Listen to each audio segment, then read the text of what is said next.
દોસ્તો, સ્વાગત છે તમારા બધાનું આજના આ એક નવા વિડીયોમાં. હું તમને આ વિડીયોમાં ભગવાન શિવ દ્વારા કહેવાયેલા એવા અનમોલ વિચારોનું માર્ગદર્શન કરાવવા જઈ રહ્યો છું, જેને તમે રોજ રાત્રે સૂતા પહેલાં સાંભળો છો તો તમારું જીવન ખૂબ જ શાંતિથી અને આનંદમય ગુજરશે. લોકો નજરઅંદાજ ત્યારે જ કરે છે જ્યારે એમને કોઈ સારું મળી જાય છે અથવા તો તે પોતે બીજા કોઈ સારા માણસની તલાશમાં હોય છે. ભગવાન શિવજી કહે છે, એટલું બધું પણ ના બોલો કે લોકો તમારા ચૂપ થઈ જવાની રાહ જુએ, પણ એટલું બોલીને ચૂપ થઈ જાઓ કે લોકો તમારા ફરીથી બોલવાની રાહ જુએ. સારું જોઈને તો ઘણા લોકો પ્રેમ જતાવશે, પણ જિંદગીમાં જગ્યા એવા લોકોને જ આપો જે તમારી કમીઓ જોઈને પણ તમારો સાથ નિભાવે.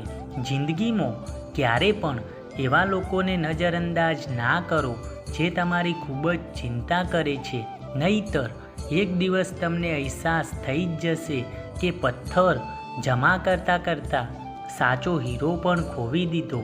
જિંદગીનો રસ્તો કોઈ પણ માણસને ક્યારે પણ બનાવેલો નથી મળતો. દરેક માણસને પોતાની મંજિલનો રસ્તો પોતે જ સ્વયં બનાવવો પડે છે, અને જે માણસ જેવો રસ્તો બનાવે છે એવી જ તેને મંજિલ પ્રાપ્ત થાય છે. દુઃખ લોકોના વ્યવહારથી નથી આવતા, પણ આપણા વિચારોથી આવે છે. વિચારો બદલો, દુઃખ આપોઆપ ખતમ થઈ જશે. તારીફોના પુલની નીચે મતલબની નદી વહે છે. કોઈ પણ માણસ ચાહે લાખ વાતો જાણી લે, આખી દુનિયાને જાણી લે, પણ તે પોતાને નથી જાણી શકતો તો તે એક અજ્ઞાની છે. જો કોઈ તમને ઠુકરાવી દે તો ખોટું ન લગાડતા, કેમ કે તે વાસ્તવમાં તમારી કિંમત નથી જાણતા. મહેનત એ એક એવી સોનેરી ચાવી છે જે બંધ ભવિષ્યના દરવાજા પણ ખોલી દે છે. જે સંબંધ આપણને રડાવી દે તો સમજો એનાથી મજબૂત કોઈ પણ સંબંધ નથી હોતો, અને જે સંબંધ તમને રડતો મૂકીને છોડી દો તો સમજી લો દુનિયામાં એનાથી કમજોર કોઈ પણ સંબંધ નથી હોતો. અતીત પર ના રડો, એ જતું રહ્યું છે. ભવિષ્યને લઈ તણાવમાં ના રહો, તે હજુ આવ્યું નથી. વર્તમાનમાં જીવો અને એને ખૂબસૂરત બનાવો. જીવનમાં હંમેશા શાંત રહો, એનાથી તમે ખૂબ જ મજબૂત બની શકશો. કેમ કે લોખંડ અક્ષર ઠંડુ થયા પછી જ મજબૂત થાય છે, અને ગરમ હોવા પર એને ગમે તે આકારમાં બદલી શકાય છે. ભગવાન શિવ કહે છે, કોઈ મુશ્કેલીના સમયે આ 7 ગુણો તમને અવશ્ય બચાવશે. પહેલું તમારું જ્ઞાન, બીજું તમારી વિનમ્રતા, ત્રીજું તમારી બુદ્ધિ, ચોથું તમારા અંદરનું સાહસ, પાંચમું તમારા સારા કર્મો, છઠ્ઠું સાચું બોલવાની આદત, અને સાતમું ભગવાન પર રાખેલો વિશ્વાસ. આત્મા હંમેશા જાણે છે કે સાચું શું છે અને ખોટું શું છે, પણ માણસના સામે તો શરત પોતાના મનને સમજવાની હોય છે. મુશ્કેલ સમયમાં વ્યક્તિ એકલો પડી જાય છે, પણ તે જ મુશ્કેલીઓના કારણે માણસ મજબૂત બની શકે છે. જે તમારું સન્માન કરે છે એનું જ તમે સન્માન કરો, કેમ કે હેસિયત જોઈને સન્માન આપવું તે એક કાયરતાનું લક્ષણ છે. મહાદેવ કહે છે, કોઈ પણ માણસ પોતાના કાર્યોથી એટલો નથી થાકતો જેટલો તે ચિંતા અને ક્રોધના એક ક્ષણમાં થાકી જાય છે. ચોરી, નિંદા અને જુઠ્ઠું બોલવું, આ 3 બાબતો માણસના ચરિત્રને પૂરી રીતે બરબાદ કરી નાખે છે.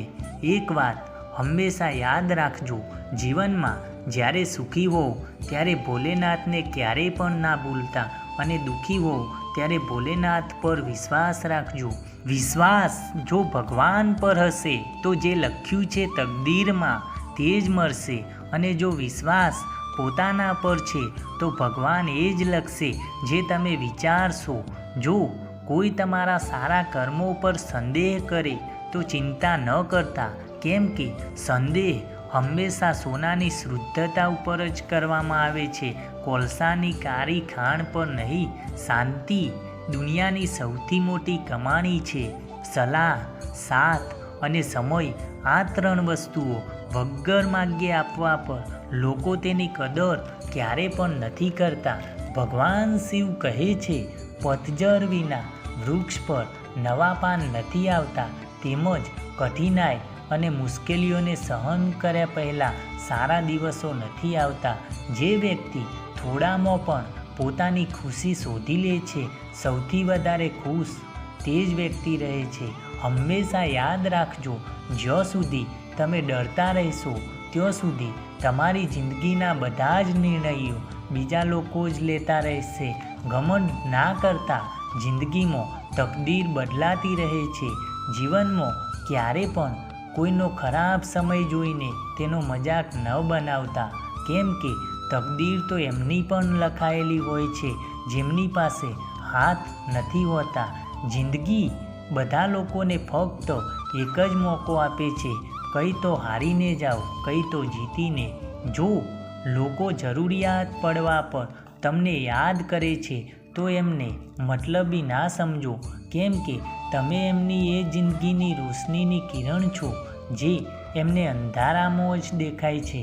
હંમેશા વિશ્વાસ રાખજો એ ઈશ્વર પર જે રાત્રે વૃક્ષ પર સૂતેલા પક્ષીને પણ નથી પડવા દેતો, તો એ તમને શું પડવા દેશે? લોકો શું કહે છે એ વિચારવાનું છોડી દો અને પોતાના પર ધ્યાન આપો, કેમ કે દુઃખમાં તમારા હાથ જ પોતાના આંસુ લૂકશે. એક વાત સદૈવ યાદ રાખજો, સુખમાં તો બધા જ મરે છે, પણ દુઃખમાં ફક્ત ભગવાન જ મરે છે.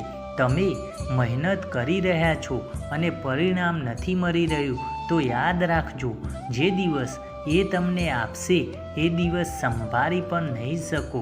ભગવાન શિવ કહે છે, સાચો અને સારો મિત્ર એક ફૂલની જેમ હોય છે. એને આપણે તોડી પણ નથી શકતા અને છોડી પણ નથી શકતા. જો તોડી નાખીશું તો કરમાઈ જશે અને છોડી દઈશું તો કોઈ બીજું ઉઠાવીને લઈ જશે. હંમેશા સાચા અને દિલના સારા માણસો ભલે દુનિયામાં એકલા રહી જાય, પણ એવા માણસોનો સાથ ભગવાન જરૂરથી આપે છે. યાદ રાખજો, ચહેરાની સુંદરતા આંખોમાં જ ઉતરે છે અને સ્વભાવની સુંદરતા હંમેશા દિલમાં જ ઉતરે છે. એટલે તમે ગમે તેટલા સારા બનવાનું નાટક કરશો, પણ સામેવાળી વ્યક્તિને ખબર પડી જ જશે. મહાદેવ કહે છે, કોઈ પણ માણસનો ખરાબ સમય તેના માટે એક દર્પણ સમાન હોય છે, જે આપણી જ પરિસ્થિતિના દર્શન આપણને કરાવે છે. હંમેશા આ એક સત્યની વાત હંમેશા યાદ રાખજો, જે માણસમાં સંતોષ નામની વસ્તુ જ નથી હોતી, તો તે માણસને ગમે તેટલું ધન સંપત્તિ મળી જાય તો પણ તે માણસને ક્યારે પણ સંતોષ નથી મળતો. જે માણસ પોતાના મનને કાબૂમાં નથી કરી શકતો, તેના માટે તેનું મન એક શત્રુ સમાન જ હોય છે. ભગવાન શિવ કહે છે, સમય અને અપેક્ષા એ બંને આયનાનું એક ઉદાહરણ છે, જે બદલાતા જ બધાય લોકોના અસલી ચહેરાઓ સામે આવી જાય છે અને પછી જ ખબર પડે છે કે કોણ આપણી સાથે છે અને કોણ આપણી પાછળ. અનુભવ કહે છે, મહેનત આદત બની જાય તો સફળતા એક રસ્તો બની જાય છે. પછી એ જ સફળતાને દુનિયાની કોઈ પણ તાકાત રોકી શકતી નથી. માણસને પોતાની જિંદગીથી નફરત તો ત્યારે જ થઈ જાય છે જ્યારે તે જેને ચાહે છે એ જ તેને દગો આપી જાય, અને દિલ પર ધક્કો ત્યારે જ વાગી જાય છે જ્યારે દગો આપવાવાળી વ્યક્તિ પોતાની જ હોય છે. મદદ એ એક એવી ઘટના છે જે કરો તો માણસ ભૂલી જાય છે અને ના કરો તો હંમેશા યાદ રાખે છે. આ એક જીવનનું કડવું સત્ય છે કે મૃત્યુ પામનારની પાછળ રડનાર તો હજારો હોય છે, પણ જીવિત માણસને સમજનાર કોઈ પણ નથી હોતું. એકલા હોવું અને એકલા રડવું એ માણસને ઘણીવાર ઘણું બધું શીખવાડી જાય છે. સારા સંબંધો જોઈતા હોય તો એને દિલથી નિભાવતા પણ શીખી લો, કેમ કે લાજવાબ મોતી ક્યારે પણ સમુદ્રના કિનારા પર જોવા નથી મળતા. જો તમારો સમય સારો હશે તો તમારી ભૂલો પણ લોકોને મજાક લાગે છે, અને સમય ખરાબ ચાલતો હોય તો તમારો મજાક પણ એક ભૂલ બની જાય છે. શિવ કહે છે, હદથી વધારે બોજ લઈને ફરવાવાળા અક્ષર ડૂબી જાય છે, પછી એ સામાન હોય કે અભિમાન. જો જિંદગીમાં ખુશ રહેવું હોય તો મતલબી માણસોને દિલથી જ નહીં પણ જિંદગીથી જ અલવિદા કરી દો. કામયાબ માણસ ભલે ખુશ રહે કે ના રહે, પણ ખુશ રહેનારો માણસ એક દિવસ જરૂરથી કામયાબ બની શકે છે. જિંદગીમાં એ માણસો તમારી કદર ક્યારે પણ નહીં કરે જેના માટે તમે ગમે તે સમયે હાજર રહેશો. દોસ્તો, ઉમ્મીદ કરીએ છીએ આજનું આ વિડીયો તમને ખૂબ જ પસંદ આવ્યું હશે. વિડીયો પસંદ આવ્યું હોય તો વિડીયોને એક લાઈક અને ચેનલને સબસ્ક્રાઈબ જરૂરથી કરી નાખજો. ચાલો મળીએ આવા જ એક નવા વિડીયોમાં. ત્યાં સુધી જય શિવશંકર.